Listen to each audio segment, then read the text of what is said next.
Who are you? Did the baker send you to eat me? Peace, little one. I am Jesus.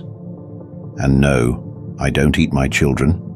I create them, just like the baker created you. But nobody wants me. I ran away from the old woman. The cow chased me. Even the fox pretended to be my friend. Everyone just wants to gobble me up. What's wrong with me?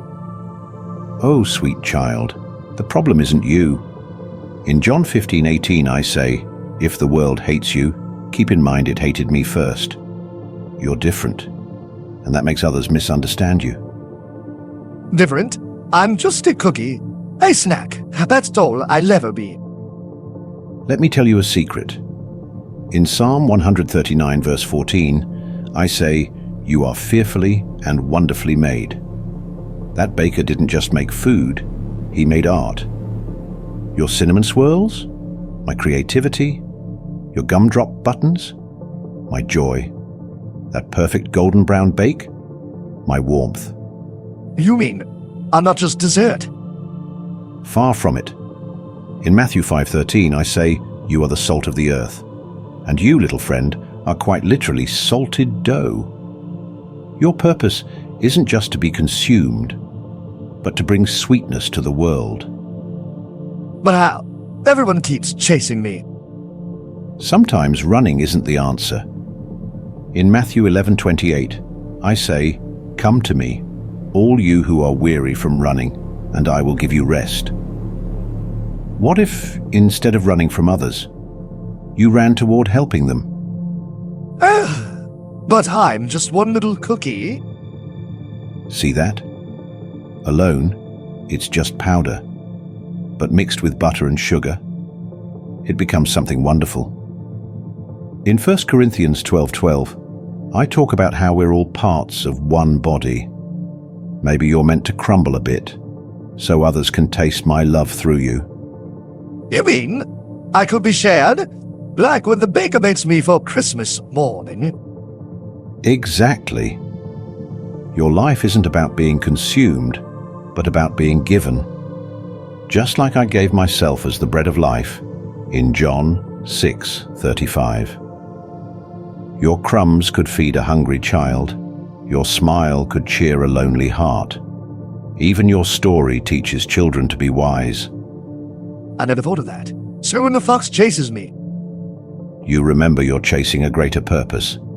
In Jeremiah 29:11, I promise plans to prosper you and not to harm you, even when life gets sticky. Not just a snack. I'm your sweet creation with a special recipe.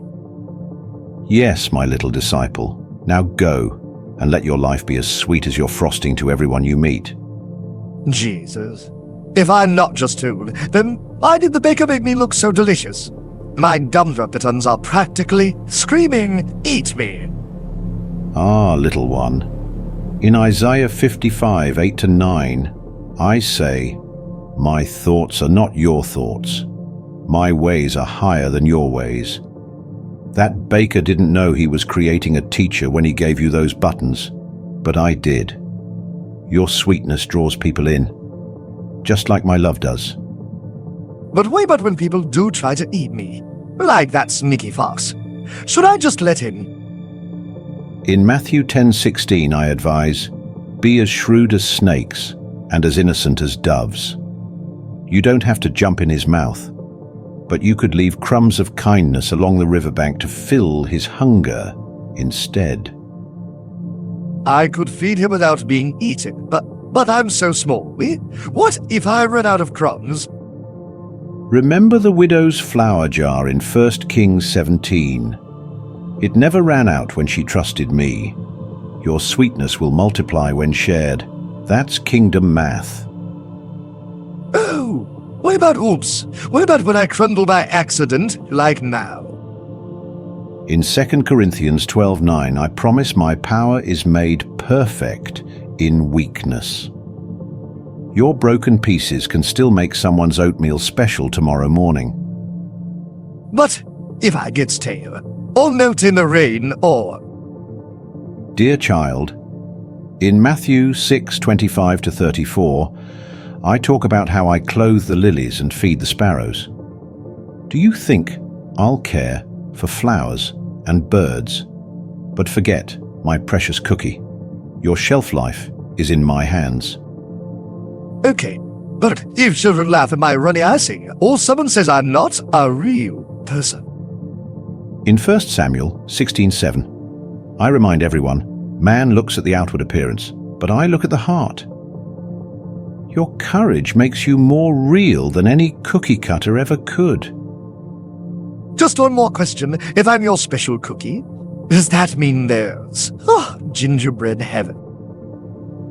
In John 14:2, I promise many rooms in my Father's house. And if there's room for talking donkeys and walking fish, winks as the cookie drifts off. I'm sure there's a special cookie jar just for you. I was thinking if people are watching us talk right now, how can they use this in their lives? I mean, I'm just a cookie, but they're real people with real problems. Ah, little one, that's a wise question. You see, your story is a lot like theirs. In 2 Corinthians 1:4, I say, God comforts us in all our troubles so that we can comfort others. When people watch you, a little cookie who felt unwanted, find hope in me, they remember that they're never too small, too broken, or too different for my love. So when they feel like everyone just uses them like how everyone wanted to eat me, make them remember that you have a bigger plan. Exactly. In Jeremiah 29:11, I promise plans to prosper you and not to harm you.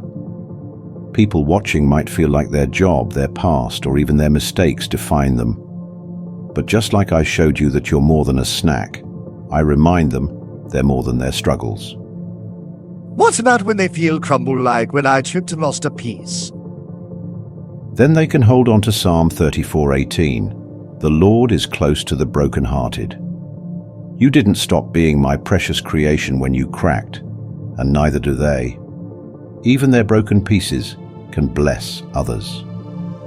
And when they're scared of being eaten up by life work, bills mean people want them. Then they do what you did, run to me first. In Matthew 11:28, I say, come to me, all who are weary, not keep running till you burn out. You learn to stop fearing the fox when you trusted me. They can too. So this isn't just about a cookie. It's about them seeing how much you love them. Yes. In 1 Peter 5:7, I tell them, cast all your anxiety on me because I care for you. Whether they feel too sweet, too stale, or too small, I see them, just like I see you. Then, I hope they taste your love just like I taste like cinnamon. Go remind them, little one, and tell them this. You are the salt of the earth, Matthew 5:13, and that includes sugar too. Jesus, before I go, thank you. Not just for saving me from the fox or telling me I'm special, but for seeing me, even when I was just crumbs and scared dicing.